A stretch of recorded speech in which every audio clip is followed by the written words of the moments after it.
Bismillah, Assalamualaikum. Selamat datang kembali di Fakta Sejarah. Sebuah kisah dari Pindut, Santet, Ketamakan membawa petaka. Ini dia selengkapnya di Fakta Sejarah.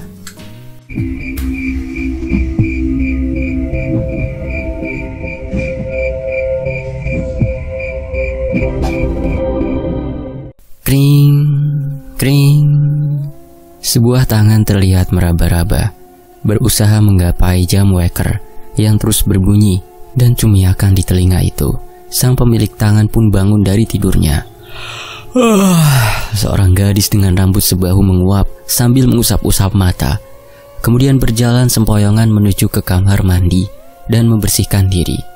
Tidak lama kemudian, gadis itu menuju ke lantai bawah dan melihat seorang pria yang tidak lain adalah sang papa yang bernama Fajar, tengah duduk sambil membaca koran di sofa. Gadis cantik yang masih mengenakan piyama itu bernama Isna. Dia berjalan ke arah dapur sambil mengendus aroma sedap dari masakan wanita berkerudung yang terlihat sedang mencicipi sup buatannya. Wanita itu adalah sang mama yang bernama Fatimah. Kedua orang tuanya Isna memang sedang berlibur karena hari Minggu. Tanpa menunggu lama, Isna pun langsung melingkarkan tangannya ke pinggul wanita yang dikaguminya itu. "Mama masak apa? Sedap banget baunya," tanya Isna dengan nada manja. "Ini sup ceker kesukaan kamu sayang," jawab sang mama. Mendadak dari depan pintu dapur, Isna dikejutkan oleh suara lain yang memanggil namanya. "Isna, ngapain kamu di situ?" Isna pun menoleh ke arah pintu. Gadis itu terkejut melihat sang mama sedang berdiri tegak seraya menatapnya. "Tunggu, jika mama ada di sana, lalu siapa yang kurangkul ini?" batin Isna. Gadis itu menelan ludah. Keringat dingin pun telah membasahi keningnya. Ia merenggangkan tangan, melepaskan rangkulan tangannya dan perlahan melongok ke atas untuk melihat siapa wanita yang berada di hadapannya. Seketika netranya terbelalak saat melihat wanita yang dikira sang mama tadi sudah berubah. Wanita itu berwajah pucat dengan tetesan darah hitam yang mengalir di seluruh wajahnya. Matanya pun melotot tajam ke arah Isna. "Ah!" Isna berteriak dan terbangun dari tidurnya bersamaan dengan dering jam weker di meja samping tempat tidurnya. Gadis itu terengah-engah, lalu mematikan jam weker yang terus berbunyi itu. Kemudian ia mengatur nafasnya kembali. Astagfirullahaladzim. Mimpi apa itu tadi? Dia masih bertanya-tanya, lalu membersihkan diri dan turun ke lantai bawah. Malam harinya, Fajar menjemput Isna untuk pulang ke rumah. Mereka berdua berjalan melewati pekarangan rumah berlantai 2 itu. Isna masih enggan untuk melangkah memasuki rumahnya karena masih terbayang-bayang dengan sosok yang dilihatnya tadi sore. "Kenapa Isna? Kok kayak takut gitu?" tanya Fajar ketika melihat raut wajah anaknya cemas.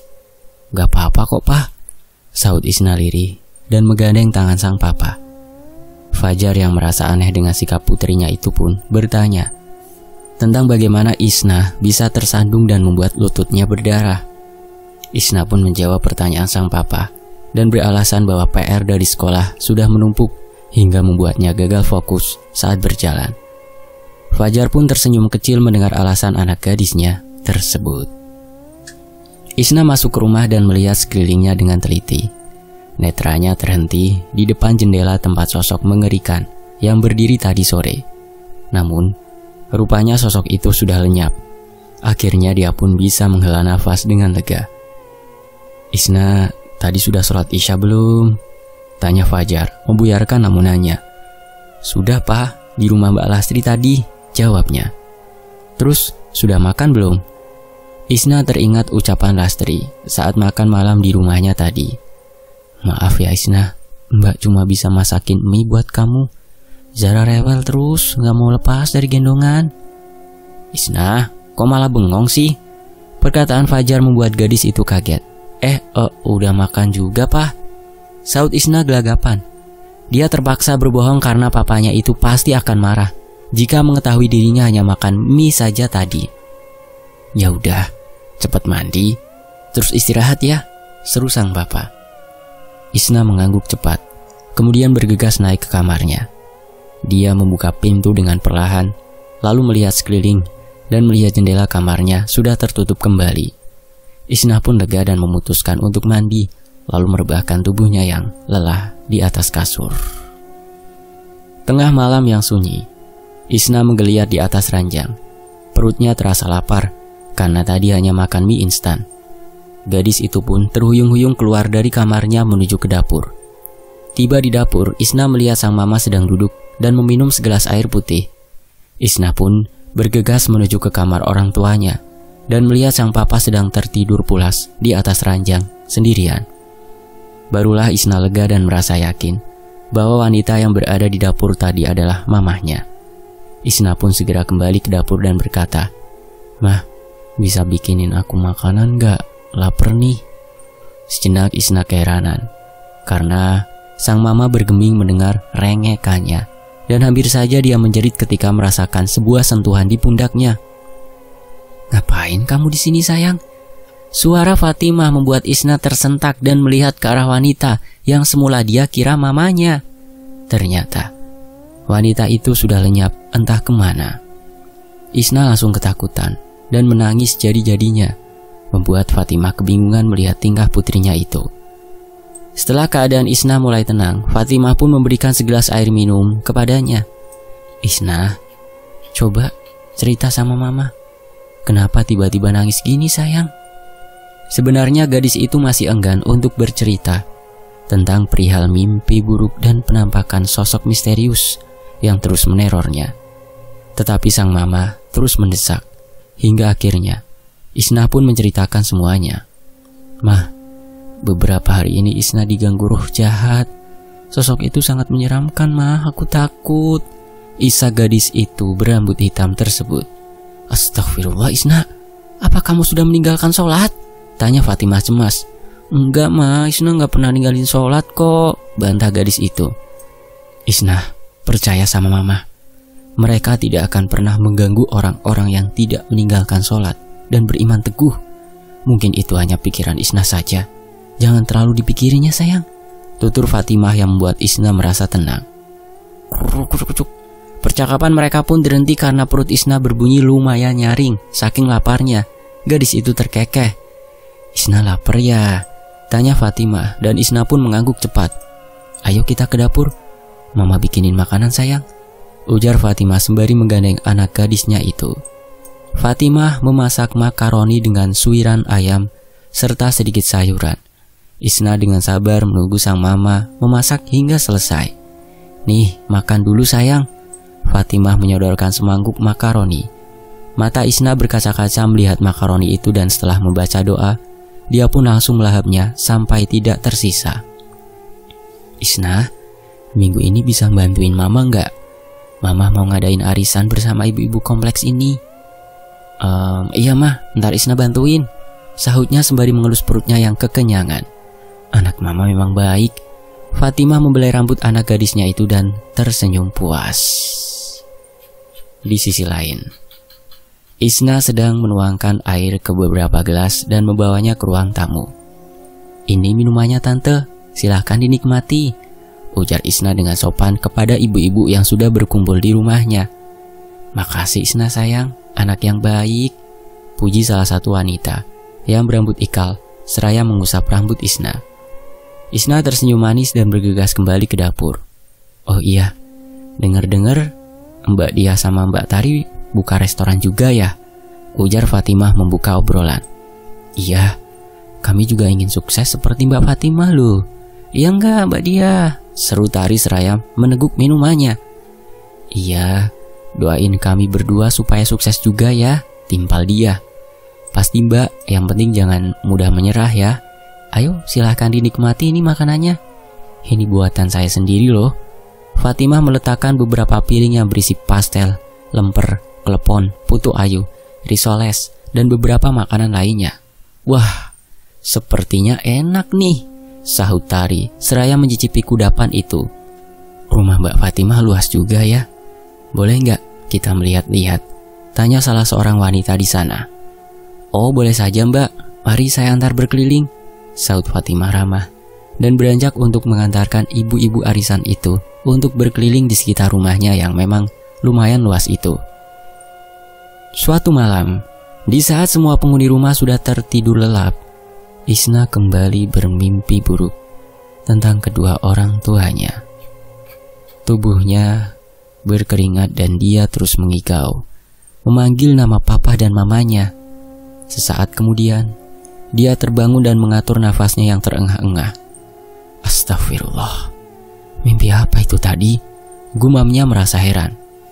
Mimpi itu terus saja berulang sampai beberapa hari dan membuat gadis berambut sebahu itu menjadi pemurung. Saat di sekolah, dia sampai tidak fokus ketika teman-temannya memanggil Isna. Isna, Isna, ya seperti itu manggilnya. Isna, salah satu temannya memanggil, tetapi gadis itu bergeming dan masih melamun. Isna Liah Anggraini, ucap temannya dengan lantang. Iya bu, hadir, saut Isna kaget dikira sedang absen. Semua teman-temannya pun tertawa dan salah satu dari mereka menghampiri. Kamu lagi mikirin apa sih? Aku lihat beberapa hari ini kamu murung terus, tanya Erna, teman sebangku dan juga sahabat karib Isna. Enggak apa-apa kok, lagi mikirin ujian aja, saut Isna beralasan. Kamu itu pinter Is, ngapain juga mikir ujian? Udah yuk kita ke kantin aja, ajak Erna seraya menarik tangan gadis itu. Sementara itu, Isna biasa pulang menggunakan angkutan umum, lalu turun di depan sebuah gang dan lanjut berjalan kaki menuju rumahnya. Tiba di persimpangan, dirinya dan Erna pun berpisah karena rumah mereka berbeda arah. Baru saja dia memasuki pekarangan, terlihat kerumunan orang di sana. Gadis itu pun keheranan karena rumah itu biasanya sepi.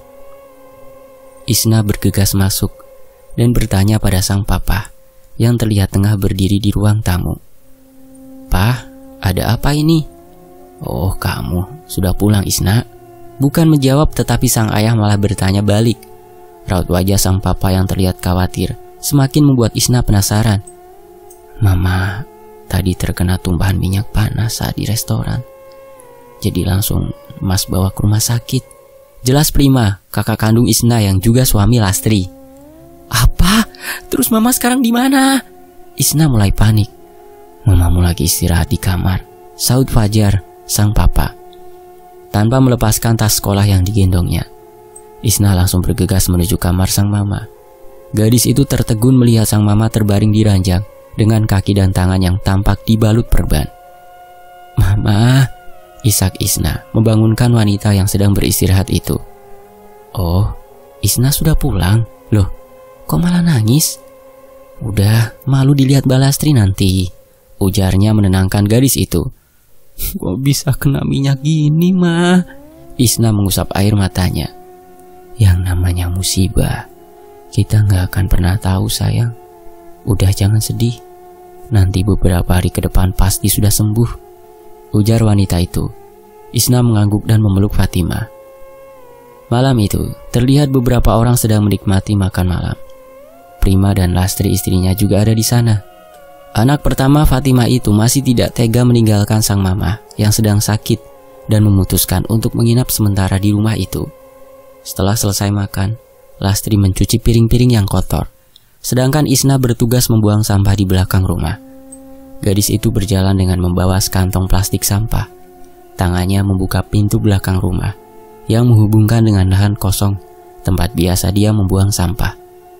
Angin dingin langsung menerpa tubuh Isna yang lupa memakai jaket.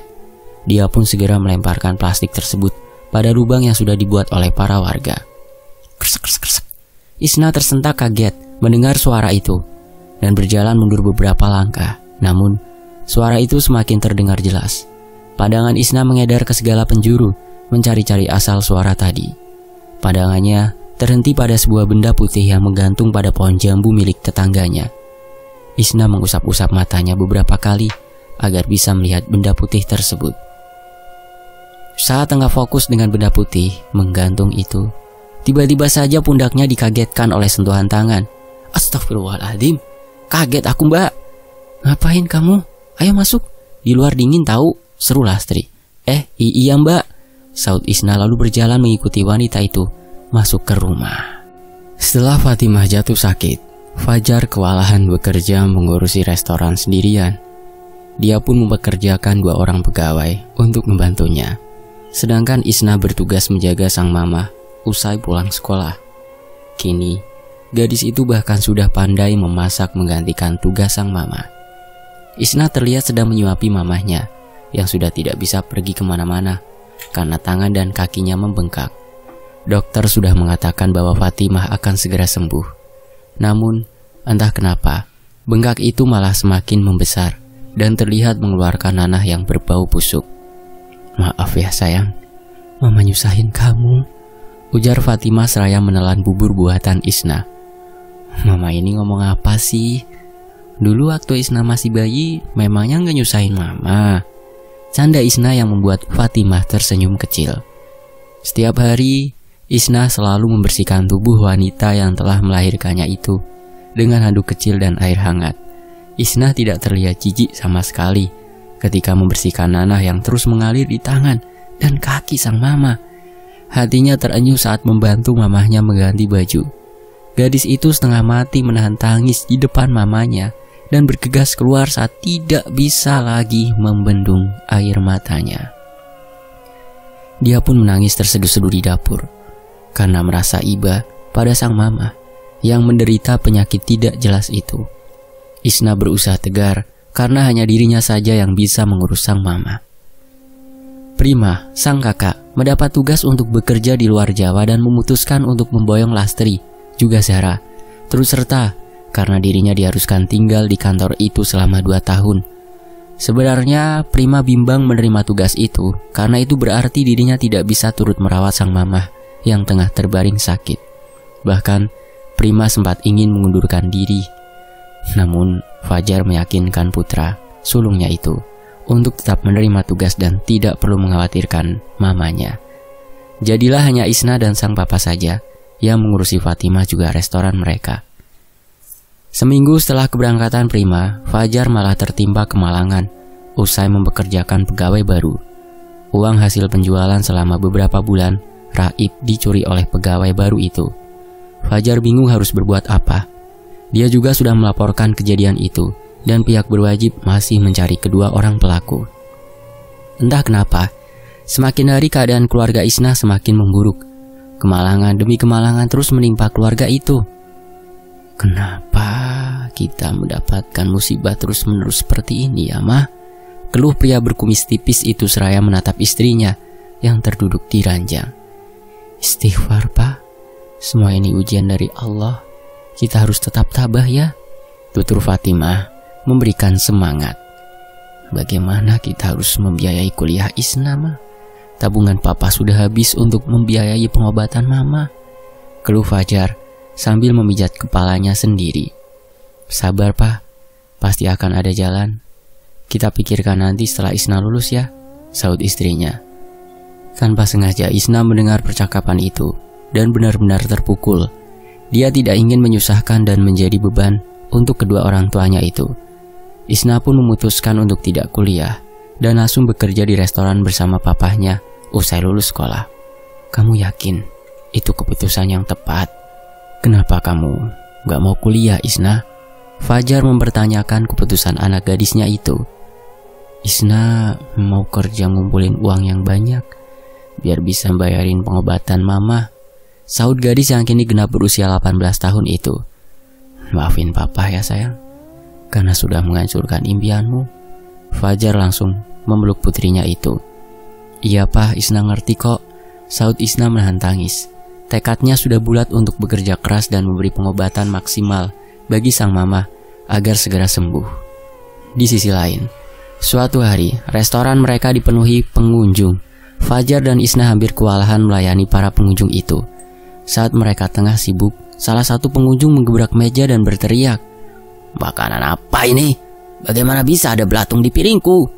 teriak pria itu dan membuat pengunjung lain menoleh ke arahnya. "Maafkan saya Mas, saya akan segera menggantinya," kata Fajar. "Gak usah, aku sudah gak selera makan di sini," umpat pria itu sambil kembali menggebrak meja dan berlalu. Ucapan pria itu sontak membuat para pengunjung lain ikut memeriksa makanan pesanan mereka. Beberapa pengunjung bahkan memutuskan untuk tidak menyelesaikan makan dan beranjak meninggalkan restoran itu. Melihat pengunjung yang meninggalkan restorannya satu persatu membuat Fajar tertunduk lesu. Pria berkumis tipis itu duduk di kursi seraya memegangi dahinya. "Papa, yang sabar ya," ujar Isna menenangkan sang papa. Pria itu hanya mengangguk dan masih tertunduk lesu. Selama ini, dia selalu berusaha menyajikan yang terbaik untuk para pelanggannya. Namun, entah mengapa akhir-akhir ini seringkali terjadi hal-hal yang membuat restoran terus merugi. Sejak kejadian itu, banyak rumor yang beredar tentang keluarga Isna. Desas-desus mengatakan bahwa kedua orang tua Isna rela menyembah iblis demi meraih kekayaan, dan kini kemalangan yang terus-menerus menimpa keluarga itu adalah azab dari perbuatan musyrik mereka. Begitu pedih rasanya mendengar semua kabar yang beredar itu. Fajar merenungi semua kejadian yang membuatnya terpuruk itu. Pikirannya kacau dan bercampur aduk. Isna yang melihat sang papa begitu terpukul pun berusaha menenangkannya. Namun sang papa tetap saja terlihat murung dan bersedih. Di sisi lain, suatu hari Isna memutuskan untuk membuka dan menjalankan restorannya sendirian. Sedangkan Fajar bergantian merawat Fatimah di rumah. Isna sengaja meminta sang papa untuk tetap di rumah agar pria itu juga bisa beristirahat. Toh kini pengunjung di restorannya sudah sangat berkurang, dan hal itu membuat Isna bisa mengurus restoran itu sendirian. Tidak beberapa lama setelah restoran buka, seorang pria muda terlihat memasuki restoran. "Selamat datang, silakan. Ini buku menunya," sambut Isna, seraya menyodorkan buku menu setelah pria itu duduk di salah satu kursi. Sang pria melihat dan membolak-balik buku menu itu. "Pesan ayam bakar sama tumis kangkung ya Mbak," sahutnya. "Baik, mau minum apa Mas?" tanya Isna. "Air putih saja Mbak." "Oh ya, tunggu bentar ya Mas." Isna bergegas menyiapkan pesanan pria itu, dan tidak lama kemudian dia pun membawa nampan berisi makanan ke meja sang pria. "Ini Mas pesanannya." Isna meletakkan sepiring ayam bakar dan tumis kangkung di meja. "Iya, terima kasih," sahut pria itu tersenyum manis pada Isna. Isna menatap dari kejauhan. Pria itu sangat tampan dan juga sopan. Gadis itu pun menghela nafas. Sudah lama dia tidak merasakan perasaan seperti itu pada seorang pria. Waktunya selalu habis untuk menjaga sang mama yang sakit dan juga restorannya. Isna bahkan sampai enggan merasakan cinta dari seorang pria karena mengingat keadaan keluarganya yang tengah terpuruk. Lamunannya terhenti saat pria itu memanggilnya. "Semuanya berapa ya Mbak?" tanya pria itu. Isna pun mulai menghitung total harga yang harus dibayar pria itu. 45.000 Mas." Pria itu tampak merogoh dompet dari belakang celananya. Isna sedikit terkejut melihat makanan yang dipesan pria itu tampak tidak disentuh sama sekali. Mas gak doyannya sama masakan saya?" tanya Isna tiba-tiba. Pria itu terdiam sejenak dan menatap wajah Isna yang terlihat penasaran. "Bisakah aku membungkus semua makanan ini? Aku lupa kalau bibiku di rumah belum makan. Jadi aku ingin memberikan ini pada beliau," ujar pria itu seraya tersenyum. "Oh ya bisa Mas." Isna pun malu karena sudah berpikiran negatif. Dia pun segera mengambil sebuah kotak nasi dan memasukkan makanan itu ke sana. "Ini Mas." Isna langsung memberikan kantong plastik berisi makanan pada pria itu. "Ini uangnya Mbak." Pria itu memberikan uang pas pada Isna dan pergi dari restoran itu. Saat keluar dari restoran, pria itu terlihat sempat berpapasan dengan Erna, sahabat Isna. "Siapa tuh cowok? Ganteng amat," celetuk Erna. "Hah? Dia adalah jodohnya seseorang?" Saud Isna tersenyum kecut. "Idih, baper. Udah sana bungkusin pesanan aku. Jangan lupa tambahin acar timunya," ujar Erna sambil tersenyum geli. "Siap bos," sahut Isna. Isna pun segera memasak nasi goreng pesanan Erna yang masih setia memesan makanan dari restorannya. "Nih, 3 bungkus kan? Harganya?" Ucapan Isna terhenti karena Erna buru-buru memberinya uang. "Dah nih, sisanya buat tip. Makasih timunya ya," sahut Erna dan segera berlalu meninggalkan Isna. "Nak, kebiasaan kamu tuh," bentak Isna. Erna tidak memperdulikan teriakan Isna dan melemparkan senyuman manis pada sahabatnya itu.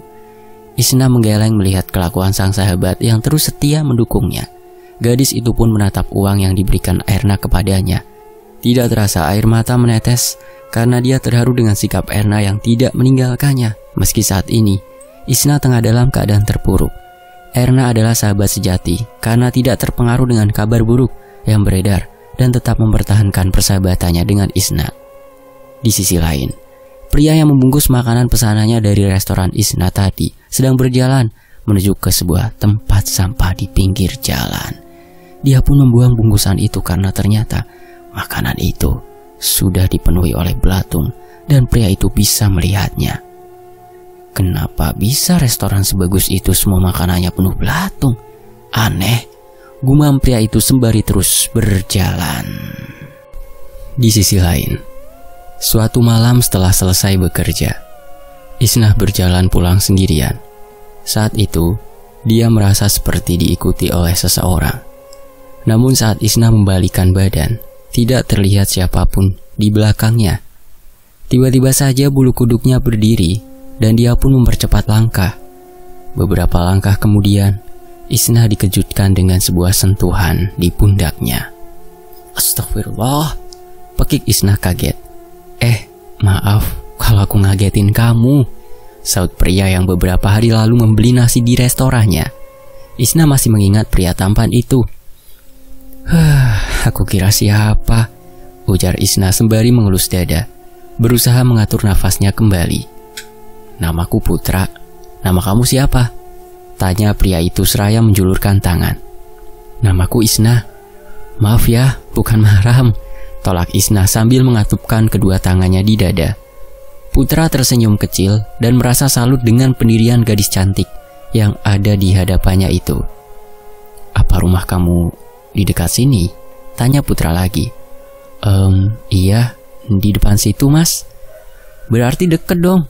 Aku tinggal di rumah Bi Fatma. Kamu kenal tidak? Oh, Tante Fatma. Iya, beliau teman arisan mamahku, sahut Isnah seraya menunduk karena teringat kejadian beberapa bulan yang lalu. Saat itu Fatma datang ke rumah Isnah sambil marah-marah dan mengembalikan semua uang arisan Fatimah. Bi Fatma bahkan mengatakan bahwa dirinya tidak sudi lagi bergaul dengan orang yang memuja iblis sambil menunjuk muka mamahnya Isnah. Kata-kata itu masih teringat dengan jelas di pikiran Isnah. Sementara itu, sesosok makhluk bertubuh besar dan hitam dengan mata merah terlihat mengawasi Isnah dan Putra dari balik sebuah pohon besar.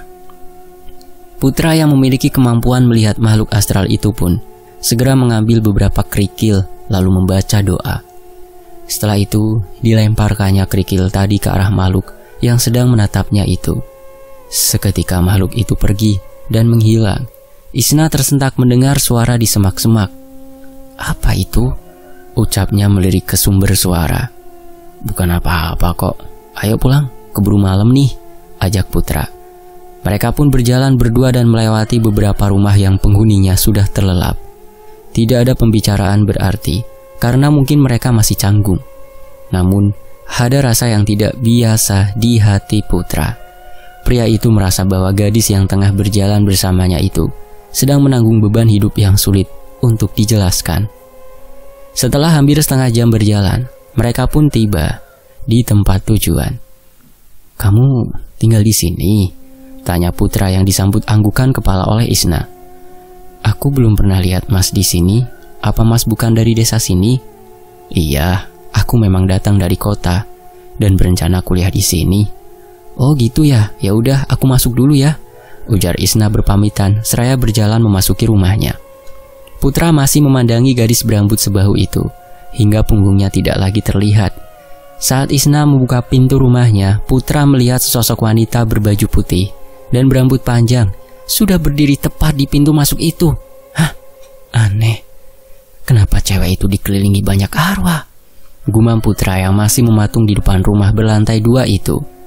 Isnah langsung masuk ke kamar, kemudian merebahkan tubuhnya di atas ranjang. Gadis itu mengurai senyum saat teringat dengan wajah Putra yang tampan. Isnah, bangun-bangun, ucapnya, seraya menepuk pipinya sendiri berkali-kali. Isnah, kamu gak boleh tergoda, jangan lengah. Kerja dulu, baru ngurusin cinta, gumamnya bermonolog. Tapi, cowok itu emang ganteng sih, gumamnya sambil terkekeh. Di sisi lain, Putra baru saja sampai di rumah dan melepas sepatunya. Fatma, sang bibi, mengetahui bahwa keponakannya tadi sempat bertemu Isnah.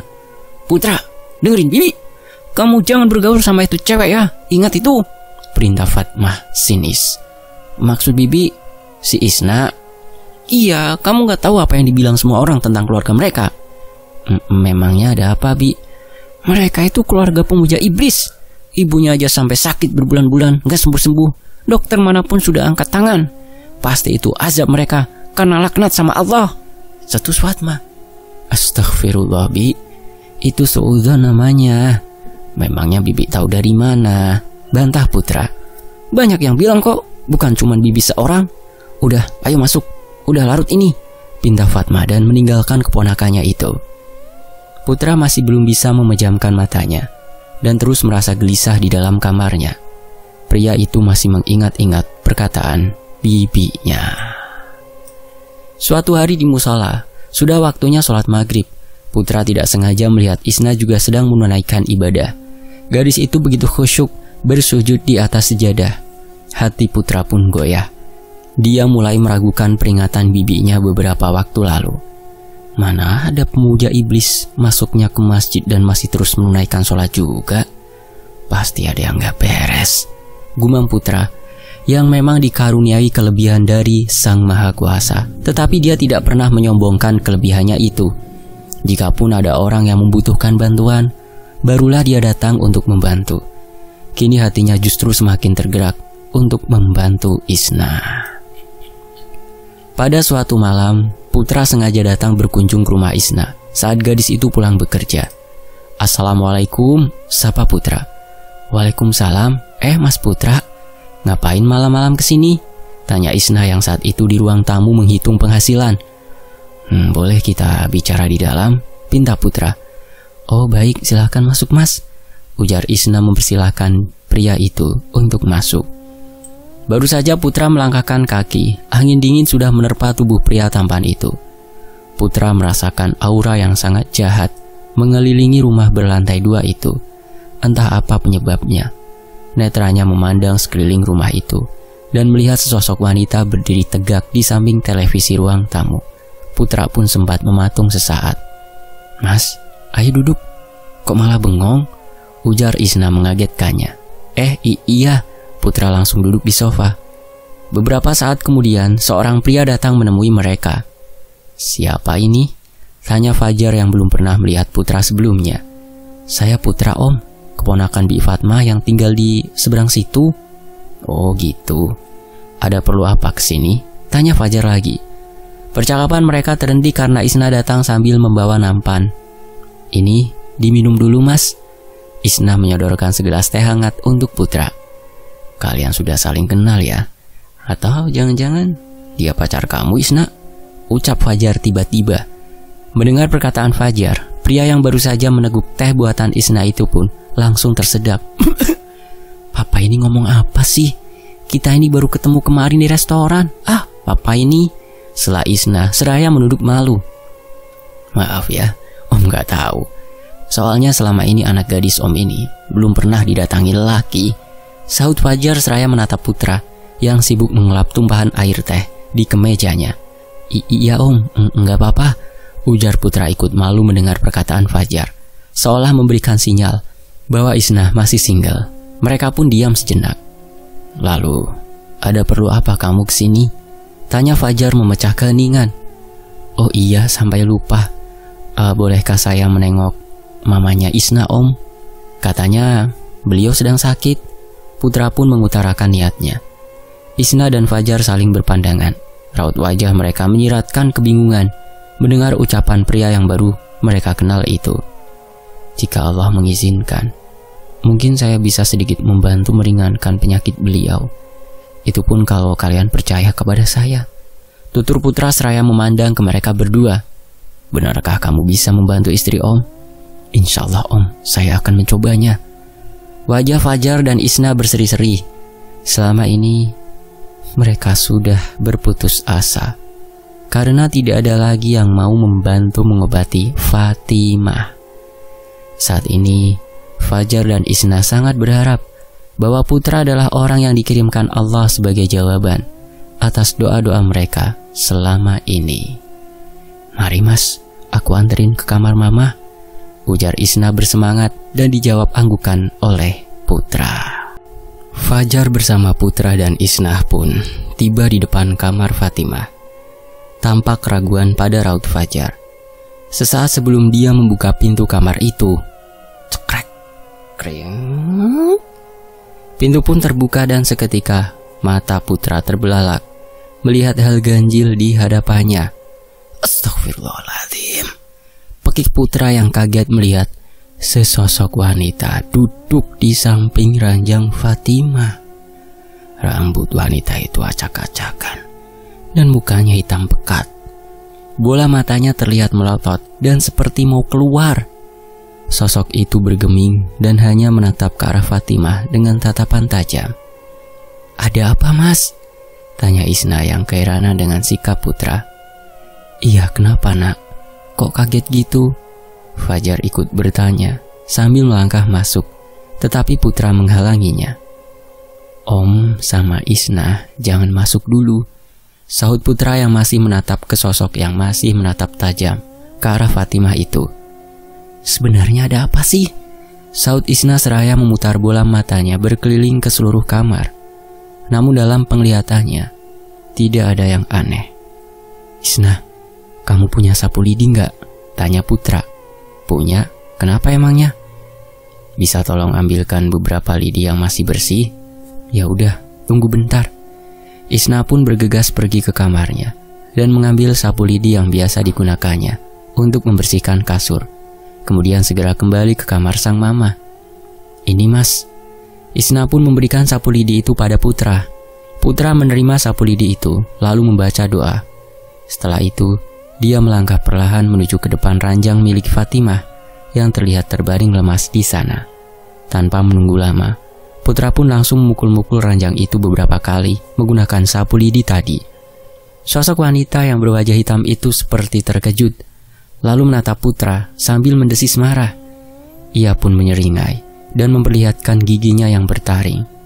Putra tidak memperdulikannya dan masih sibuk menggebuk keranjang itu dengan sapu lidi, sampai akhirnya sosok itu berubah menjadi angin dan lenyap dari sana, melewati Fajar dan Isnah. "Angin apa ini?" tanya Fajar yang merasakan hembusan angin dingin yang baru saja melewati tubuhnya. "Iya, Pak, angin dari mana ini?" Isnah ikut heran. Fatimah yang sejak tadi tertidur tiba-tiba terbangun mendengar kegaduhan itu. "Maaf, Tante, Putra mengganggu waktu istirahat Tante," ujar Putra menyapa wanita berkerudung itu. Iya nggak apa-apa, Nak. Kamu siapa ya?" "Saya Putra, keponakannya Bi Fatmah," jawabnya. "Oh, kamu pasti keponakannya yang dari kota itu. Mbak Fatmah dulu sering cerita banyak tentang kamu," ujar wanita itu seraya beranjak duduk, dibantu oleh Fajar. "Mas Putra, tadi itu apa? Apa ada sesuatu di kamar ini?" tanya Isnah yang masih penasaran. "Isnah, kamu ngomong apa, sayang?" Setelah Fatimah yang tidak pernah percaya bahwa setan bisa melukai manusia. "Mama tahu nggak, rumah kita itu nggak beres. Aku merasa selama ini kita hidup dengan makhluk lain di sini," tegas Isnah yang sudah tidak tahan dengan semua keanehan yang terjadi padanya. "Jangan suudzon, Isnah. Bukannya Mama selalu mengajari kamu jangan berpikir yang tidak-tidak," bantah Fatimah. "Tapi Mah," ucapan Isnah berhenti karena Fajar berbicara. Udah, kok malah berdebat sih? Malu dilihat Putra itu," ujar Fajar melerai perdebatan anak dan istrinya itu. "Oh, maaf ya. Beginilah keluarga kami, Nak. Ada kalanya kami juga berdebat seperti ini," ujar Fatimah. "Iya, Tante," sahut Putra dan tersenyum. "Kamu kesini disuruh Mbak Fatmah ya?" tanya wanita itu pada Putra. "Enggak kok, Tante. Niat Putra sendiri untuk menjenguk Tante." "Oh gitu." Putra melihat tangan dan kaki Fatimah yang bengkak serta mengeluarkan nanah. Dia pun membayangkan betapa sakitnya itu. Tetapi wanita berkerudung itu sama sekali tidak terlihat kesakitan, apalagi mengeluh. Putra berpikir andai orang lain yang mendapat penyakit seperti itu pasti sudah berteriak-teriak minta tolong. Fatimah melihat Putra yang mematung dan memperhatikan kakinya yang membengkak. "Nak Putra," panggilnya lirih dan membuyarkan lamunan pria itu. "Iya Tante." "Maaf, Tante tidak bisa menyambutmu dengan baik," ujar wanita itu dengan tersenyum. Melihat senyuman wanita yang terlihat tegar meski tengah terluka itu, semakin membuat Putra merasa iba, dan niatnya untuk menolong wanita itu semakin besar. Dia berjanji dalam hatinya untuk menolong mamanya Isna, bagaimanapun caranya. "Tante, apa luka ini terasa sakit?" Putra mengalihkan topik pembicaraan. Tak ada ya luka yang tak sakit, nak. Tapi tante masih bisa menahannya kok," ujar wanita itu dengan memegang tangan suaminya yang sudah tidak bisa menahan air matanya. "Saya yakin kedatangan saya ke sini semua atas kehendak Allah. Dan semoga setelah ini tante dan keluarga ini bisa hidup normal lagi," ujar Putra yang juga tidak kuasa menahan tangis. Fatimah berlinang air mata. Selama ini dia memang menahan sakit dan perih, namun dia menyimpannya sendiri karena tidak ingin menyusahkan anak dan suaminya. Fatimah begitu terharu setelah mendengar perkataan Putra, dan entah mengapa dia ingin meluapkan semua yang dirasakannya selama ini. Isna pun ikut menangis memeluk sang mama.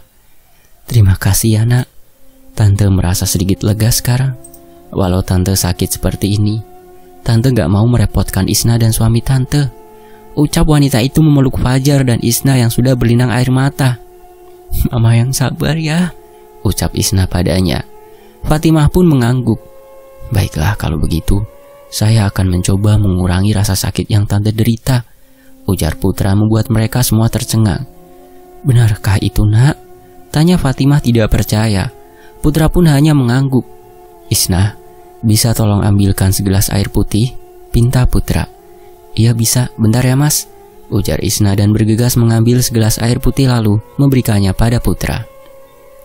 Putra segera membaca doa dan beberapa kali tangannya mengusap gelas itu. "Bismillahirrahmanirrahim. Om, tolong suruh tante minum air ini sedikit. Lalu sisanya tolong usapkan ke tangan dan kaki tante yang bengkak," pinta Putra seraya memberikan gelas itu ke Fajar. "Ayo diminum mah," ucap Fajar dan membantu istrinya minum. Lalu sisa air itu diusapkannya pada tangan dan kaki sang istri yang membengkak. "Tante, tolong ditahan ya. Ini akan sedikit sakit." "Iya nak." Tidak berapa lama, keluarlah asap putih dari tangan dan kaki Fatimah yang bengkak itu, dan membuat wanita itu mengerang kesakitan. Fajar dan Isna memegangi tubuh Fatimah dengan perasaan iba. "Tahan ya," ujar Fajar yang masih setia di sampingnya. Setelah asap itu menghilang, tepat pada area yang membengkak itu muncul lubang-lubang kecil yang mirip lubang tempat tinggal semut, dan dari dalam lubang itu keluar belatung dalam jumlah yang tidak dapat dipercaya. Astagfirullah. Serempak mereka mengucap istighfar karena tidak percaya dengan apa yang mereka lihat. Belatung-belatung itu keluar dan jatuh ke lantai, lalu seketika terbakar menjadi abu. Akhirnya bengkak di tangan dan kaki Fatimah pun perlahan kempes bersamaan dengan terbakarnya belatung-belatung itu. Apa itu tadi? Bagaimana bisa belatung itu hidup di tubuh Mama selama ini? Ujar Isna yang masih heran. Syukurlah, saya sudah meringankan penyakit tante. Saya harap setelah ini tante cepat sembuh ya. Terima kasih ya nak. Tante sangat bersyukur kamu mau membantu tante. Entah bagaimana tante harus membalasnya, saud Fatimah terharu. Gak perlu tante, sudah kewajiban kita semua sebagai umat Islam untuk saling membantu. Sungguh mulianya hatimu nak. Pasti orang tuamu sangat bangga padamu, ujar Fatimah. Iya, jika orang tua saya masih hidup, pasti mereka bangga pada saya, saud Putra seraya menghela nafas. Oh, maafkan tante, ujar Fatimah merasa tidak enak pada Putra. Gak apa-apa tante, itu sudah lama kok. Saya ngelihat tante persis seperti ibu saya. Beliau dulu juga sakit sampai akhirnya meninggalkan saya. Kamu yang sabar ya nak, jangan sedih. Pria itu mengangguk seraya tersenyum. Lega rasanya sudah bisa membantu keluarga itu. Putra juga merasa senang karena bisa melihat Isna kembali tersenyum. Dua orang pria terlihat sedang duduk dan berbicara dengan serius di ruang tamu yang hanya disinari oleh lampu redup. Maksud kamu, kami disantet? Pekik Fajar yang tidak percaya dengan penjelasan Putra.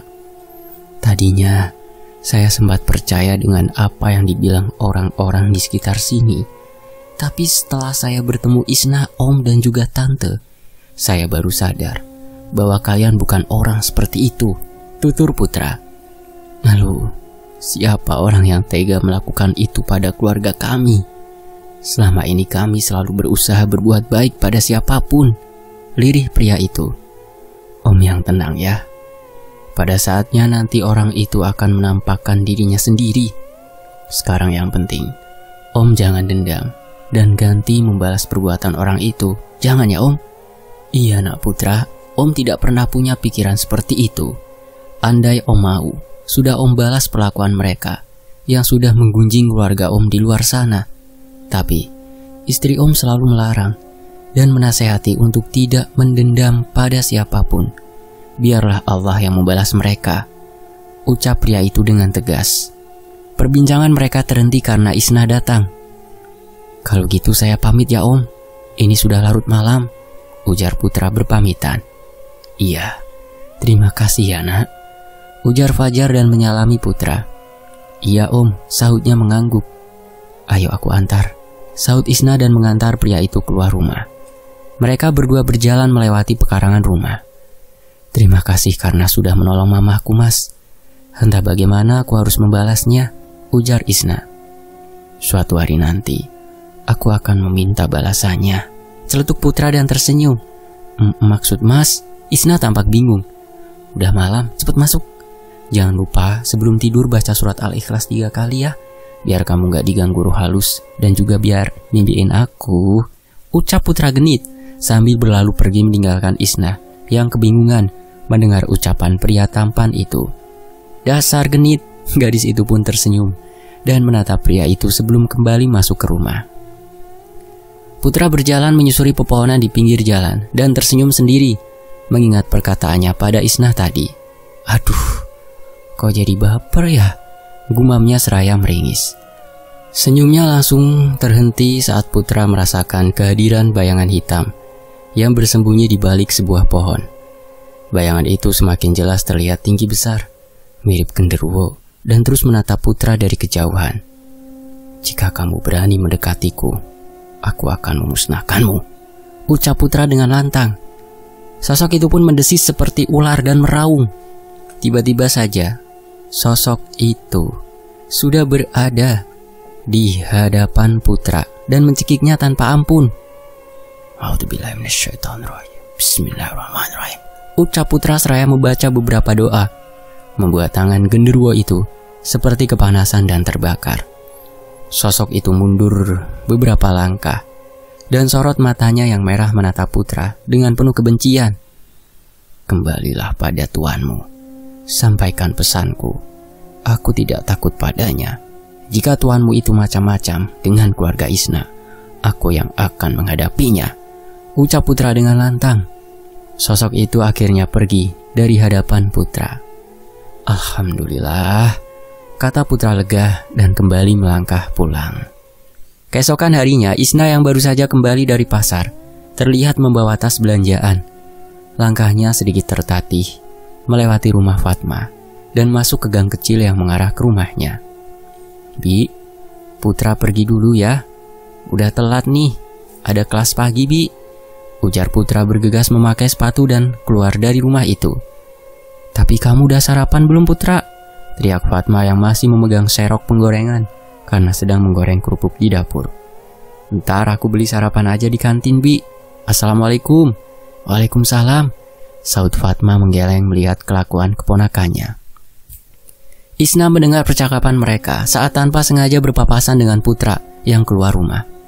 Pria itu sempat tidak mengira bahwa gadis yang berpapasan dengannya barusan adalah Isna. Dia berbalik arah untuk memastikan. Ada Isna, sapa pria yang memakai tas ransel di punggungnya itu. Pagi Mas, sapa Isna lirih. Pagi juga, kamu habis belanja ya? Iya Mas, ucapnya menahan malu karena masih ingat perkataan semalam. Ya udah, aku berangkat kuliah dulu ya. Jangan lupa masak yang enak, ucap pria berkulit putih itu seraya tersenyum. Isna hanya mengangguk. Baru beberapa langkah mereka berpisah, Putra kembali menghampiri Isna. Apa boleh aku minta nomor HP kamu Is? Tanya pria itu tiba-tiba. Isna sejenak terdiam dan menatap pria di hadapannya itu. "Sini HP-nya mas." Putra langsung mengeluarkan ponselnya dan memberikannya pada Isna. Gadis itu pun segera mengetikkan sejumlah angka, lalu mengembalikannya pada Putra. "Makasih ya cantik." Isna maksudnya, goda Putra. "Udah sana berangkat mas, nanti telat loh," ucap Isna mengingatkan pria itu. Iya, lupaku. Dadah Isna," ujar Putra dan berlalu pergi. Isna tersenyum menatap pria itu hingga dia pun lupa kalau harus segera pulang ke rumah. Aduh, telat ini. Setelah upaya penyembuhan yang dilakukan oleh Putra, keadaan Fatimah kini berangsur membaik. Bahkan wanita itu sudah bisa makan sendiri dan berjalan menggunakan sebuah tongkat. Fajar juga Isna merasa lega dan sangat bersyukur atas kesembuhan Fatimah. Sementara itu, matahari baru saja memancarkan sinarnya, dan seorang gadis tampak sibuk di dapur menguleni nasi uduk yang dibuatnya. Aromanya begitu sedap. Gadis itu menata nasi uduk ke dalam wadah kotak beserta lauknya. Ada ayam goreng, kering tempe, mie kuning, dan sambal teri pun tidak lupa dimasukkannya sebagai pelengkap. "Moga aja Mas Putra suka sama masakanku," gumam gadis cantik itu lirih. Fatimah bangun dan ingin sekali memasak sarapan untuk suami dan anaknya. Setelah sekian lama terbaring di tempat tidur, dia merasa bersalah karena tidak bisa menjalankan kewajibannya sebagai seorang istri dan ibu yang baik. Fatimah pun berjalan perlahan menggunakan sebilah tongkat dan suaminya itu ikut menuntunnya. "Ma, gak usah dipaksain. Mama kan baru sembuh," ucap pria itu. "Mama kalau gak gerak malah sakit, Pak," bantah istrinya.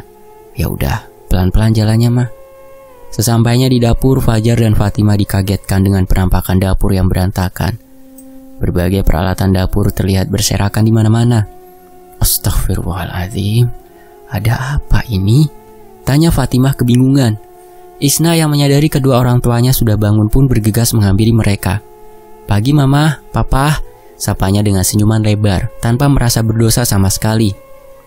"Kamu habis main perang-perangan ya Isna?" celetuk Fajar yang melihat seluruh dapur berantakan. "Nanti aku beresin deh," ujar Isna seraya menenteng sebuah kotak nasi di tangannya.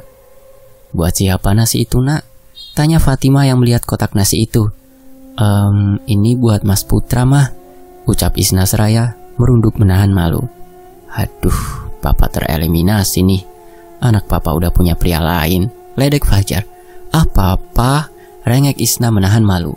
Gadis itu pun pergi keluar rumah usai berpamitan dengan kedua orang tuanya.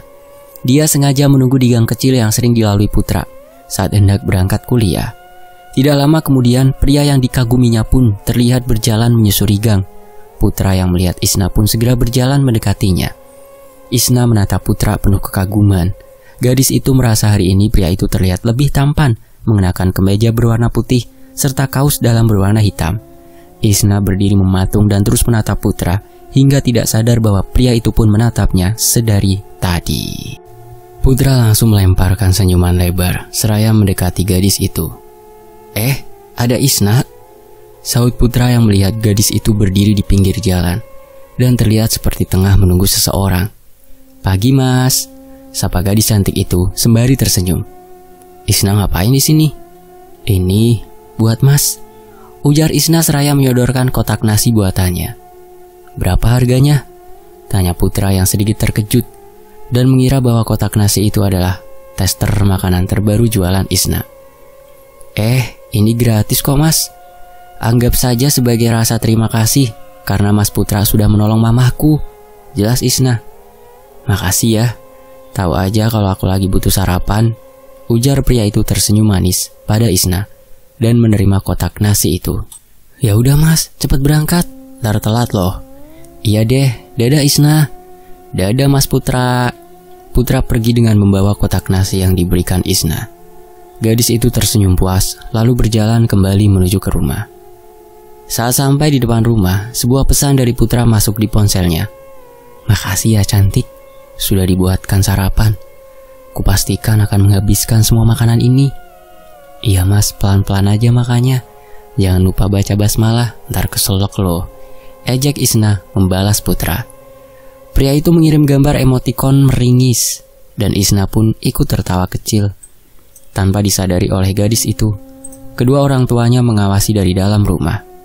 "Pah, Mama belum pernah lihat Isna sebahagia itu," ucap Fatimah yang berdiri di pinggir jendela menatap anak gadisnya itu.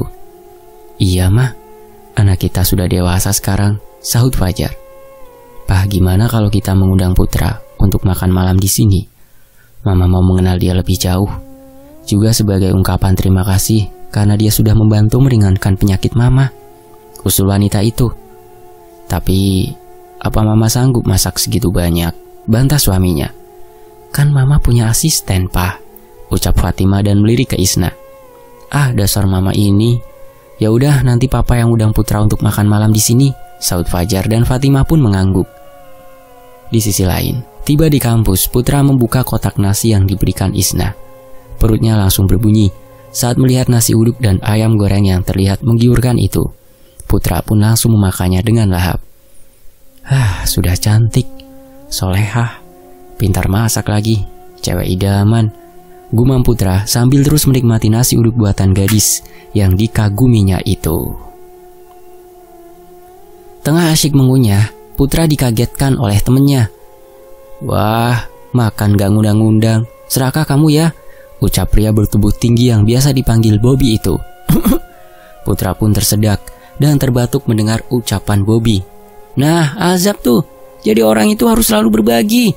Apalagi sama orang yang gak mampu buat beli sarapan, kayak aku ini." Hehehe, ujarnya terkekeh. Putra tidak memperdulikan ucapan Bobby dan langsung meraih botol minuman di hadapannya. "Iya, gak mampu beli sarapan, tapi mampu beli rokok. Makan aja tuh rokok, kermusin sampai kenyang," celetuk Putra yang memang mengetahui kebiasaan buruk temannya itu. "Ah, kamu ini, ngomong-ngomong, tumben kamu bawa bekal. Itu dari bibimu ya?"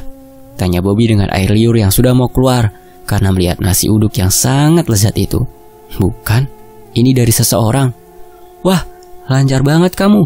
Baru pindah udah punya penggemar. Aku nyicipin ya," ujar Bobby, menyabet nasi uduk itu dan langsung melahapnya. Orang ini," sahut Putra menggeleng. "Enaknya, pasti yang bikin cewek cantik nih," ujar Bobby yang masih sibuk menggigit ayam goreng sambil melirik ke arah Putra. "Iyalah cantik. Emak-emak penjual warteg di sebelah sono juga cantik-cantik," bantah Putra. Bobby pun meringis mendengar ucapan Putra. Putra menerima undangan dari keluarga Isna untuk makan malam bersama hari Sabtu malam. Bersama keluarga Isna, Putra duduk dan menikmati hidangan spesial yang sudah disiapkan Fatimah untuk menjamunya. "Terima kasih nak Putra, sudah mau datang. Tante senang sekali," ujar Fatimah memulai percakapan. "Iya Tante, seharusnya saya yang berterima kasih karena sudah diundang ke sini," sahut Putra. "Ayo mari makan, keburu dingin ntar," ajak Fajar dan memulai acara makan malam itu.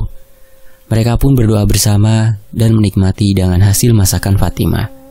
Ada sup ceker kesukaan Isna, perkedel kentang, telur goreng, ikan asam manis, tempe goreng yang tidak pernah lupa, sambal serta kerupuk udang sebagai pelengkapnya.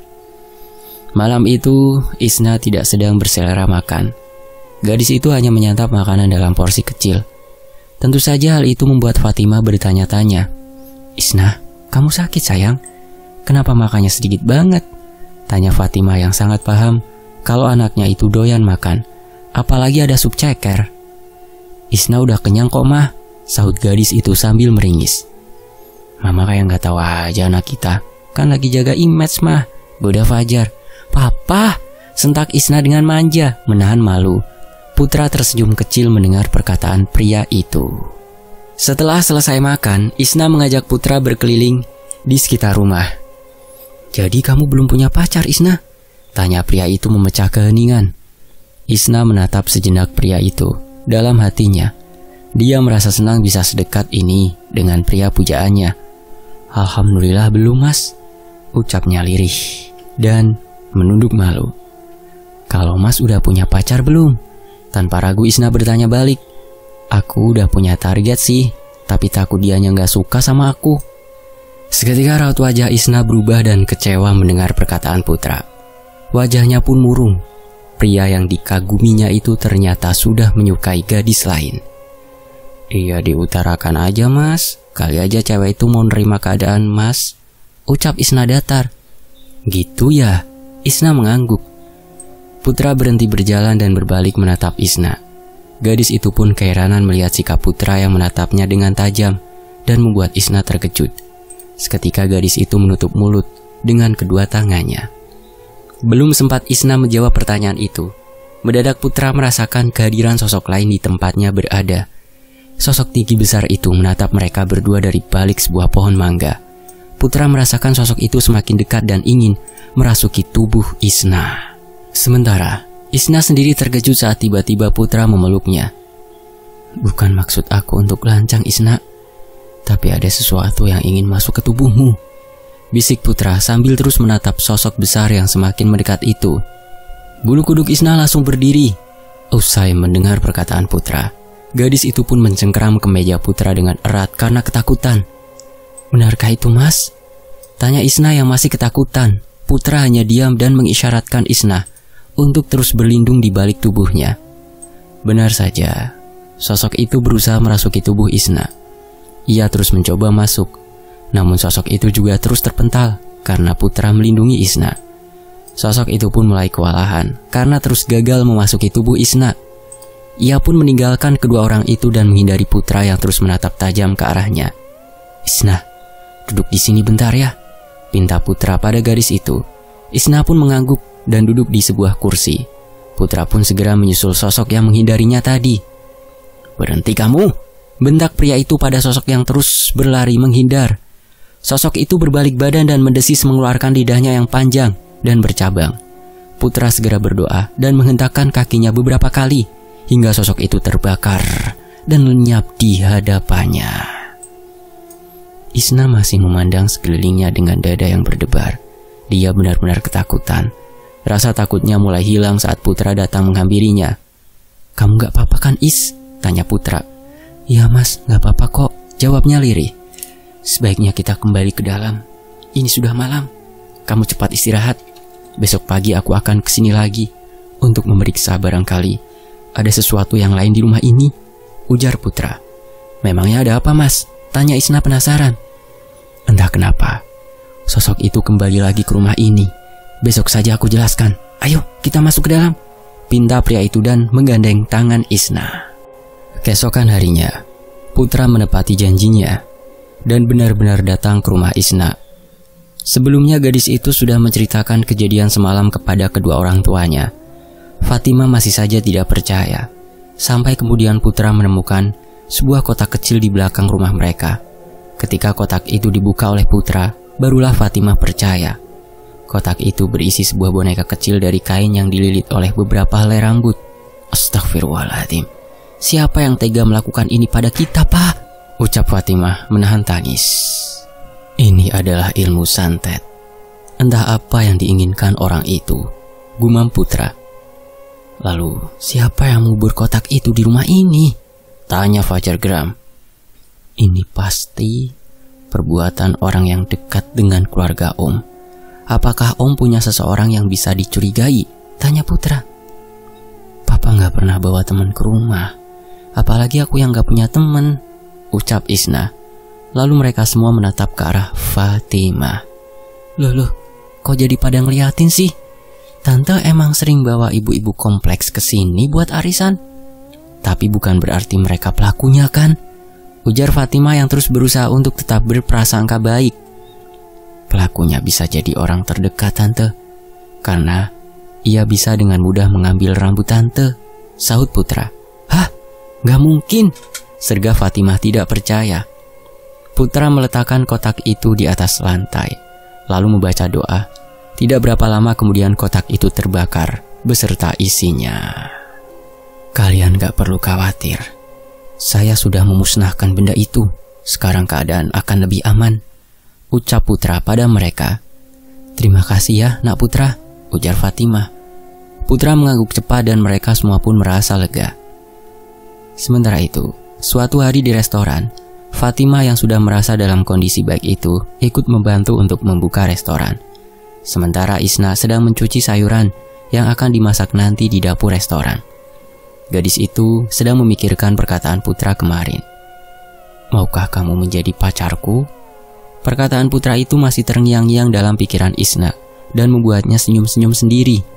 Senyuman Isna menghilang saat matanya melihat sesosok wanita yang terlihat berlari ke pintu belakang. "Siapa itu, Ma? Itu Mama ya?" tanya Isna yang berpikir bahwa sosok itu adalah sang mama, tetapi tidak ada sahutan sama sekali. Isna pun berjalan menuju pintu belakang dan melihat wanita berdiri menatapnya dengan wajah penuh darah. Sosok itu pun balas menatap Isna dan berjalan mendekati gadis itu. "Ah!" teriak Isna, lalu berlari keluar dari dapur. Tetapi sosok itu berhasil menjambak rambut dan mencekik lehernya. Isna tidak bisa berteriak lagi. Tangannya ingin meraih gagang pintu yang hanya berjarak kurang dari 1 meter. Tetapi suara tawa sosok itu terdengar semakin nyaring dan cekikannya bertambah kuat. Isna semakin merasa lemas dan tidak berdaya. Sesaat kemudian, sebuah hembusan angin dingin langsung merasuk ke tubuh gadis malang itu dan membuatnya langsung tersungkur ke lantai. Isna merintih kesakitan. Sesuatu yang asing menguasai tubuhnya. Sementara itu di kampusnya, Putra terus menatap ponselnya, berharap sebuah pesan masuk dari gadis yang diidam-idamkannya itu. Sayangnya, hingga jam kuliah berakhir, ponselnya masih saja diam. Putra pun terlihat kecewa. Kenapa Isna belum ngasih jawaban ke aku ya? Apakah dia tidak menyukaiku? Gerutunya lirih. Di sisi lain, Isna mencoba tetap tersadar dan merangkak menuju pintu keluar. Gadis itu berusaha membuka gagang pintu dengan paksa dan berhasil. Dia pun berjalan tertatih-tatih menghampiri kedua orang tuanya. Fatimah heran melihat anaknya itu merintih kesakitan. "Isna, apa yang terjadi? Kamu kenapa sayang?" tanya Fatimah. "Iya Isna, kamu kenapa kok pucat gitu?" tanya Fajar yang ikut cemas. "Ah!" teriak Isna mengerang kesakitan dan memegangi perutnya. "Ada apa ini?" Fatimah mulai cemas. Para pelanggan di sana merasa ketakutan mendengar rintihan Isna dan berlarian keluar. Sementara mata Isna melotot dan terlihat seperti menahan sesuatu yang akan keluar dari tenggorokannya. Tidak lama kemudian, gadis itu pun memuntahkan darah hitam yang bercampur paku dan silet. "Astagfirullahaladzim, Isna!" Fajar berteriak dan langsung merangkul tubuh anaknya yang terbujur lemas itu. "Pak, cepat kita bawa Isna pulang," ujar istrinya. "Iya mah," ujar Fajar seraya membopong tubuh Isna dan membawanya pulang. Sesampainya di rumah, Isna masih terus merasa kesakitan. Gadis malang itu terus menggerang dan muntah lagi. Kali ini Isna memuntahkan darah hitam beserta belatung. Sang mama benar-benar tidak tega melihat keadaan Isna. "Pak, sepertinya kita harus memanggil Putra. Mama gak mau keadaan Isna menjadi lebih buruk lagi," seru Fatimah. "Baiklah Ma, tolong tungguin Isna. Papa akan segera kembali." Fajar pun bergegas pergi untuk menemui Putra. Fajar datang ke rumah Fatma untuk mencari Putra, namun Fatma mengatakan bahwa keponakannya itu belum pulang dari kampus. Fajar pun harus kembali pulang dengan perasaan kecewa. "Gimana Pak? Di mana Putra?" tanya Fatimah. Kata Fatma, "Dia belum pulang kuliah." "Aduh, bagaimana ini? Aku juga nggak tahu nomor teleponnya," ucap Fajar cemas. "Pak, coba lihat di ponsel Isna. Mungkin dia punya nomornya Putra," usul Fatimah. Fajar segera mengambil benda pipih yang ada di dalam tas milik Isna dan langsung mencari nomor kontak Putra. Beberapa saat kemudian, Fajar pun menemukan nomor Putra. Tanpa menunggu lebih lama lagi, Fajar pun segera menghubungi Putra. Putra yang melihat nama Isna tertera pada layar panggilan ponselnya langsung berbunga-bunga. "Akhirnya kamu nelpon aku juga," gumamnya tersenyum dan mengangkat panggilan itu. "Halo?" Suara Putra terpotong karena Fajar langsung berbicara. "Putra, di mana kamu sekarang?" "Loh, ini baru mau pulang dari kampus Om. Kenapa ya?" tanya Putra keheranan. Karena yang berbicara di telepon adalah papanya Isna. "Bisakah kamu segera kesini nak? Sesuatu terjadi pada Isna. Kami berdua nggak tahu harus berbuat apa." "Apa? Baiklah Om, saya akan segera ke sana," ujar Putra dan mengakhiri panggilan, lalu segera bergegas ke rumah Isna. "Gimana Pak?" tanya Fatimah. "Putra akan segera kesini Mah," sahut pria itu. Tidak lama kemudian Putra sudah sampai di rumah Isna. Untungnya gadis itu sudah tenang dan berbaring di ranjang. Orang tua Isna dan putra pun terlibat pembicaraan serius di ruang tamu. "Sebenarnya apa yang terjadi pada Isna, Om?" tanya putra. Om juga nggak tahu. Tadi saat di restoran, dia teriak-teriak, lalu memuntahkan darah hitam beserta paku dan silet. Jelas Fajar. "Apa? Paku, Om?" Putra tampak cemas. "Pertanda apa itu, nak putra?" tanya Fatimah. "Isna disantet, Tante." "Apa? Siapa lagi yang melakukan itu pada anakku?" isak Fatimah seraya mengelus dada.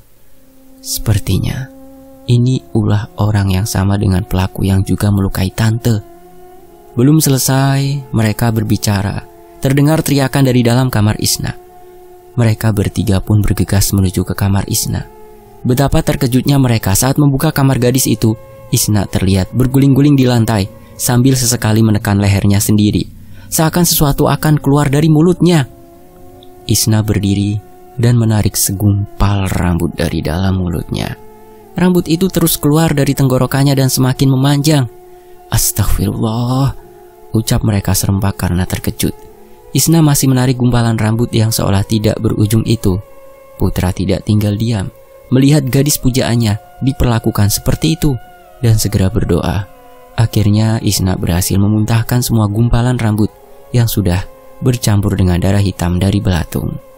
Usai kejadian itu, Isna pun langsung terkulai lemas dan pingsan. "Isna!" teriak putra dan menghampiri gadis pujaannya itu. Isna masih terbaring lemas di lantai saat tiba-tiba saja dia kembali mengerang kesakitan karena merasakan nyeri yang luar biasa di bagian kepala, dada, dan perutnya bersamaan. "Tidak, sakit!" teriak gadis itu sambil terus meremas kepala dan perutnya bergantian. "Kenapa lagi ini?" tanya Fajar cemas. "Om, bisa tolong ambilkan segelas air?" pinta putra. "Tunggu sebentar," ujar Fajar dan segera ke dapur, mengambil segelas air dan memberikannya pada putra. "A'udzubillahi minasyaitonirrajim. Bismillahirrahmanirrahim," ucap putra mendoakan air itu lalu memercikannya ke tubuh Isna. Seketika asap putih pun terlihat keluar dari tubuh gadis itu. Namun Isna masih terus mengerang dan mencengkeram perutnya yang terasa seperti ditusuk-tusuk. Sementara itu, seorang wanita parubaya tampak bersemedi di sebuah ruangan remang-remang. Hanya satu lampu saja yang menyala di atas kepalanya. Tangan wanita itu memegang sebuah boneka jerami yang sudah dililit dengan sedikit rambut di lehernya. Kemudian dia mengambil sebilah keris dan langsung menancapkannya beberapa kali ke tubuh boneka itu. Bersamaan dengan aksi wanita itu, tubuh Isna merasakan sakit yang luar biasa, seperti ditusuk-tusuk pada beberapa bagian tubuhnya. Gadis itu terus menggeliat di atas ranjang, menahan nyeri yang semakin hebat. "Om sama Tante, tolong pegangin Isna sebentar," pinta putra. Kedua orang tua Isna pun memegangi tubuh sang putri yang terus menggeliat kesakitan, sedangkan putra memegang kepala Isna lalu membacakan doa. Sesekali putra mengusap rambut gadis itu lalu kembali berdoa. Doa-doa putra membuat keris yang ditancapkan pada boneka jerami itu mendadak tercabut sendiri. Wanita itu geram dan ingin menancapkannya lagi, tetapi tangannya terasa kaku. "Dasar biadab, berani-beraninya kamu melawanku," umpat wanita itu yang tidak lain adalah dia, teman arisan Fatimah. Keris itu terlempar jauh saat dia berusaha menancapkannya lagi. Wanita jahat itu pun turut terjungkal ke lantai. Sedangkan boneka di tangan kirinya langsung terbakar dan menjadi abu. "Sialan," umpat wanita itu.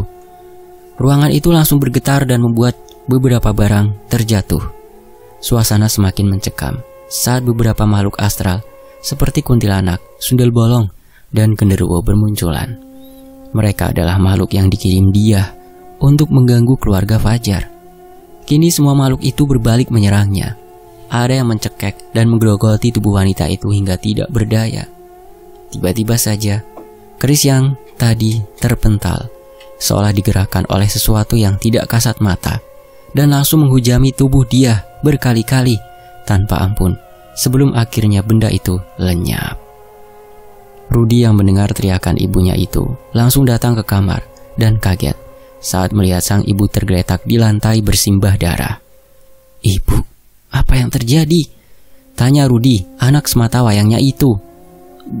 Balaskan dendam ibu," ucap dia dan langsung menghembuskan nafas terakhir di pelukan anaknya.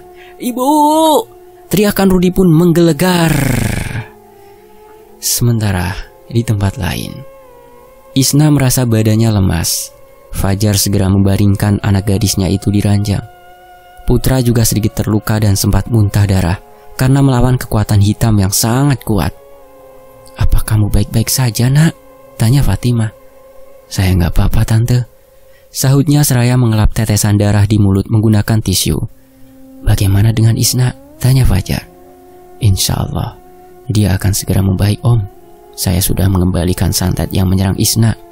"Terima kasih, Nak," sahut Fajar merasa lega. Setelah merasa keadaan Isna cukup aman, Putra pun pamit undur diri karena hari mulai gelap. Dia pun berpesan untuk memberikan segelas air yang sudah dibacakan doa pada Isna ketika gadis itu terbangun nanti. 1 jam kemudian, saat Fatimah sedang membersihkan kamar, Isna terbangun. Gadis itu merasakan pegal-pegal di seluruh tubuhnya. Namun anehnya, dia tidak mengingat apapun.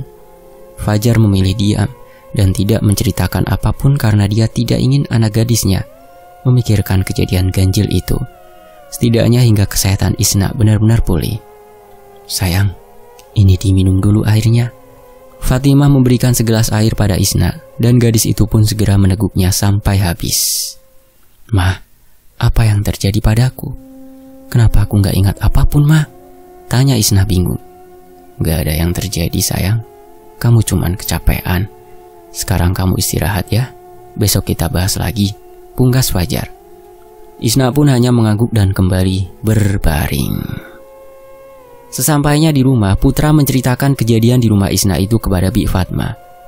Pria itu bercerita bahwa keluarga Isna bukan penyembah iblis seperti kabar yang beredar, melainkan disantet. Awalnya, Fatma sulit untuk mempercayai ucapan keponakannya itu, tetapi Putra berhasil memberikan bukti-bukti yang kuat dan berhasil membuat bibinya itu percaya. Fatma juga tahu bahwa selama ini sang keponakan tidak pernah berbohong. Wanita paruh baya itu menghela nafas sembari duduk di sofa. Ada perasaan menyesal dalam hatinya karena selama ini dirinya kerap menjelek-jelekan keluarga Isna. Bagaimana cara aku meminta maaf pada Fatimah? Batinnya berbicara. Putra yang mengetahui kecemasan sang bibi langsung menyarankan untuk datang bersama para warga ke rumah Isna. Niatnya untuk meminta maaf atas perlakuan mereka yang telah salah paham selama ini. "Bibi gak perlu khawatir. Tante Fatimah orang yang sangat baik. Beliau pasti memaafkan kalian semua," tutur Putra menenangkan hati bibinya. Keesokan harinya terdengar kabar bahwa dia yang memiliki restoran di pinggir jalan dan juga teman arisan Fatma meninggal dunia begitu saja tanpa alasan yang jelas. Kematian dia yang tidak wajar itu membuat banyak warga menduga-duga perihal penyebab kematiannya. Fatma dan ibu-ibu kompleks lain pergi bertakziah ke rumah dia. Terlihat Rudi, anak sematawayang mendiang dia, menangis terseduh-seduh di samping jenazah ibunya. "Kasihan ya si Rudi. Baru beberapa bulan kemarin kehilangan ayahnya, sekarang harus kehilangan ibunya," ujar salah satu wanita di sana. "Apa Mbak nggak tahu ya? Mbak dia itu sering gonta-ganti suami. Kabarnya para pria yang menjadi suaminya pasti meninggal tanpa sebab yang jelas." Tari mulai bergosip. "Hus, kalian berdua ini nggak bisa ngelihat tempat ya? Bergosip melulu," bentak Fatma pada kedua temannya itu hingga membuat mereka terdiam. Namun Rudi yang sempat mendengar percakapan mereka itu terlihat sangat kesal. Setelah acara takziah selesai, mereka semua keluar dari rumah itu dan tidak sengaja malah bersimpangan dengan Fatimah. Ada rasa malu di wajah mereka semua karena selama ini sudah menggunjing wanita berkerudung itu. Para ibu itu hanya menunduk tanpa berani menyapanya. Fatimah pun memahami dan tetap berjalan masuk ke rumah dia. Rudi yang melihat kedatangan Fatimah langsung berubah raut wajahnya. Dia terlihat sangat marah dan ingin membalas dendam atas kematian ibunya. Namun dia tidak bisa bebas melakukannya karena banyak mata menatapnya. Dia pun hanya bisa diam dan terus menangis. Selama ini Rudi sudah mengetahui bahwa ibunya adalah sang dalang di balik kemalangan yang menimpa keluarga Fatimah. Ibunya itu sengaja mengirimkan santet pada keluarga Fatimah lantaran iri karena restoran Fatimah selalu ramai dengan pengunjung, sedangkan restoran milik dia lebih sering sepi. Diam-diam dia mengubur kotak kecil berisi media santet itu di halaman belakang rumah Fatimah saat menghadiri acara arisan. Dia juga membelai rambut Isna dan dengan sengaja mengambil beberapa helai rambut yang rontok dari pundak gadis itu. Itulah yang selama ini dilakukan dia. Saat sore hari di rumah Fatimah, "Assalamualaikum," terdengar suara beberapa orang memberikan salam. "Waalaikumsalam," sahut Fatimah dan membuka pintu. Wanita itu terkejut melihat ibu-ibu kompleks sudah berdiri di luar rumahnya. "Ada perlu apa ya?" tanya Fatimah heran. "Tante, mereka semua ingin meminta maaf pada tante," jawab putra yang berdiri di antara ibu-ibu itu. "Minta maaf? Memangnya mereka ada salah apa sama tante?" Fatmah pun berjalan perlahan mendekati wanita berkerudung itu. "Mbak Fatimah, maafkan kami semua ya. Selama ini kami telah salah menilai Mbak Fatimah. Sebelum kalian minta maaf, saya sudah memaafkan kalian kok. Ayo masuk ke rumah. Gak enak dilihat tetangga," sahut Fatimah tersenyum dan mengajak mereka semua untuk masuk ke rumah. "Mbak Fatimah, kami kesini juga untuk menjenguk Isna. Dengar-dengar dia lagi sakit ya?" ujar Tari begitu duduk di sofa tamu. "Oh gitu, mari saya antar ke kamar Isna." Mereka semua pun berjalan menuju ke kamar Isna dan melihat gadis itu sedang duduk bersandar di ranjang. Wajahnya sudah tidak pucat lagi. Isna terlihat kebingungan melihat kedatangan banyak orang di kamarnya. "Mah, kok banyak orang kesini?" tanya Isna sedikit was-was karena takut akan dilabrak seperti dulu. "Gak usah takut sayang, mereka kesini untuk nengokin kamu." "Hah? Nengokin? Mama serius?" "Duh Isna, kenapa keadaan kamu seperti ini sayang?" ujar Fatmah dan mendekati Isna. "Cepat sembuh ya Isna," timpal Tari. "Makasih tante," jawab Isna seraya tersenyum kecil. Mereka akhirnya keluar dan meninggalkan Isna agar bisa beristirahat kembali. Tinggallah putra yang masih berada di dalam kamar itu. Putra mendekati gadis yang disukainya itu dan meletakkan kantong plastik berisi buah-buahan di atas meja yang berada di samping ranjang. "Gimana keadaan kamu Isna?" tanya pria itu memecah keheningan. "Udah agak mendingan mas, makasih udah nolongin aku lagi," sahut Isna lirih. Sementara dari luar kamar datanglah seorang pria yang langsung memeluk Isna. "Kamu kenapa bisa sampai kayak gini Isna? Mas khawatir sama kamu," ucap pria itu seraya membelai rambut Isna. "Mas Prima, kau udah pulang? Katanya masih lama di luar Jawa," sahut Isna.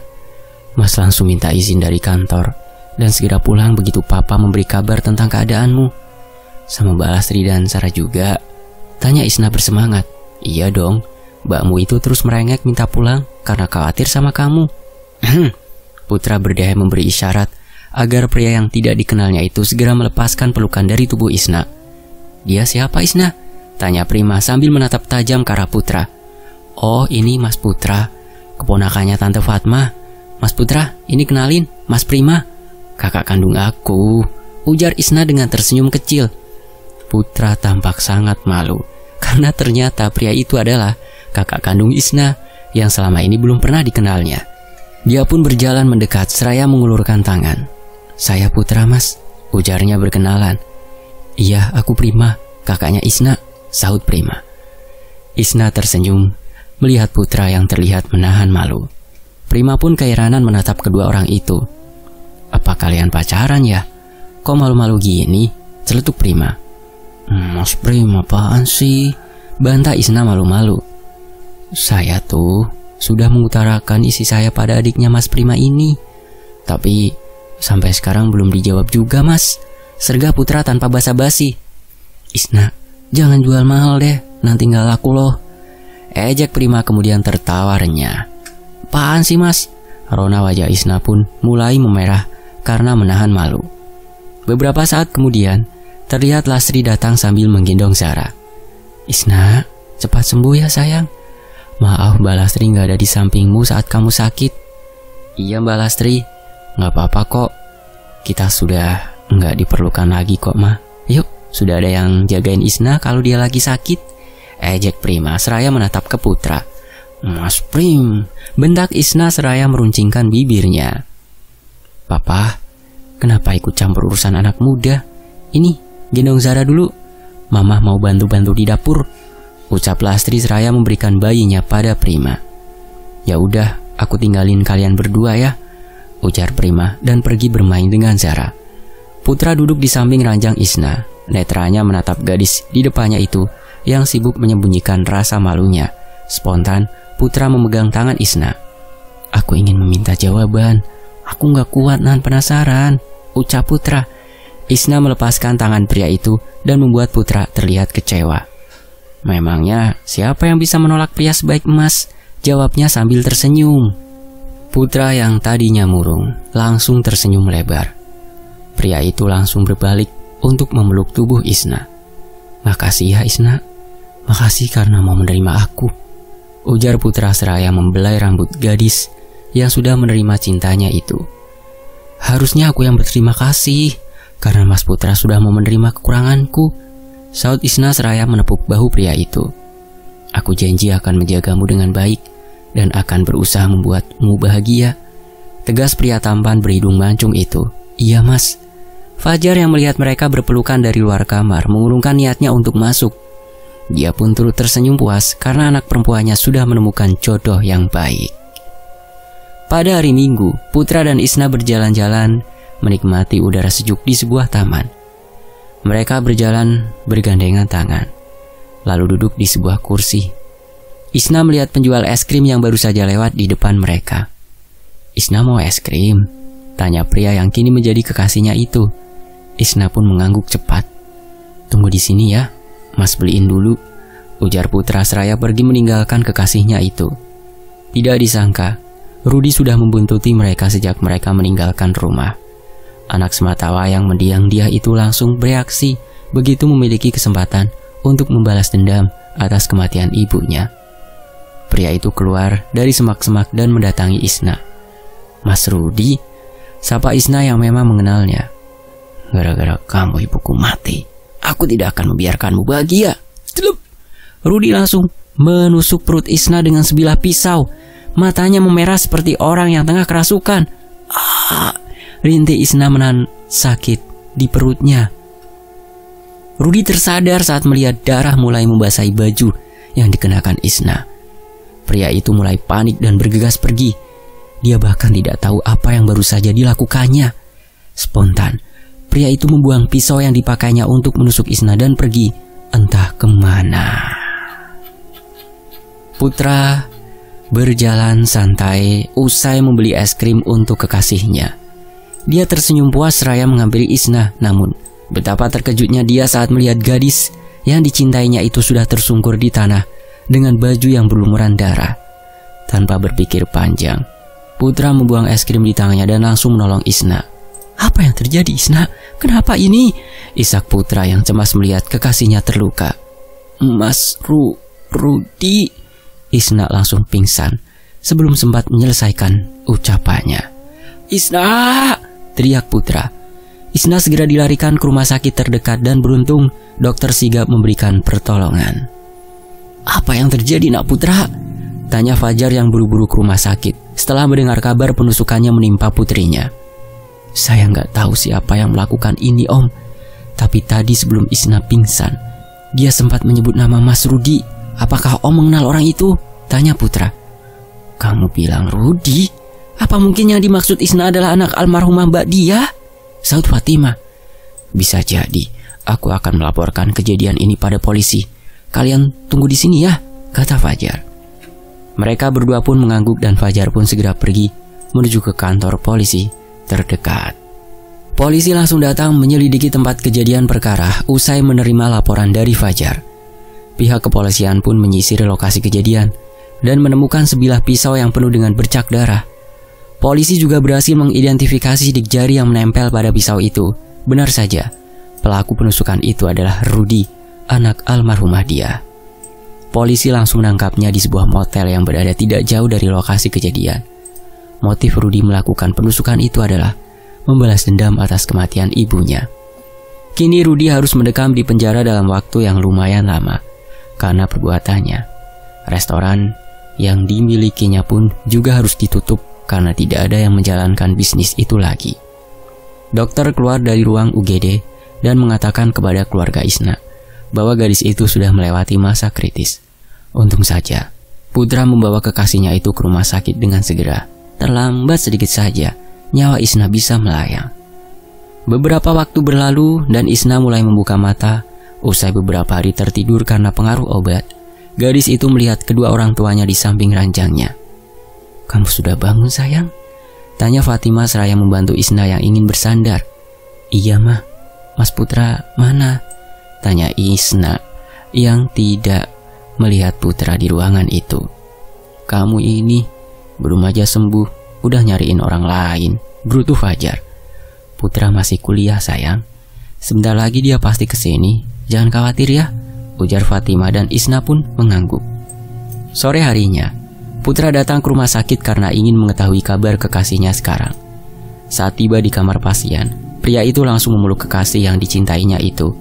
Fajar dan Fatimah hanya menggeleng melihat tingkah dua orang yang sedang kasmaran itu. "Mas, ada orang tuaku di belakang," bisik Isna dan melepaskan pelukan pria itu. "Oh, aku sampai lupa. Maaf om, tante," ujar pria itu menahan malu. "Maafin aku karena gak bisa menjagamu dengan baik. Ini semua salahku," ucap Putra penuh penyesalan. "Mas ini ngomong apa? Ini tuh musibah mas, bukan salah emas," bantah Isna. "Iya nak Putra, lagian sekarang pelakunya juga sudah tertangkap. Ternyata selama ini Rudy dan ibunya yang mengirim santet itu ke rumah kami," ujar Fajar. "Benarkan itu pak?" tanya Isna tidak percaya. "Iya sayang, Rudy sudah mengakui semua perbuatannya di kantor polisi," timpal Fatimah. "Jadi sekarang keluarga kita sudah aman ya pak?" tanya Isna lagi. "Insya Allah sayang." "Syukurlah om, tante, saya ikut senang," ujar Putra. "Ini semua juga berkat kamu nak Putra," ucap Fajar. Mereka semua pun tersenyum bahagia. Kini, restoran milik Fatimah sudah kembali seperti biasa. Pelanggan yang dulu pergi, kini mulai datang kembali. Keuangan mereka pun juga kembali normal.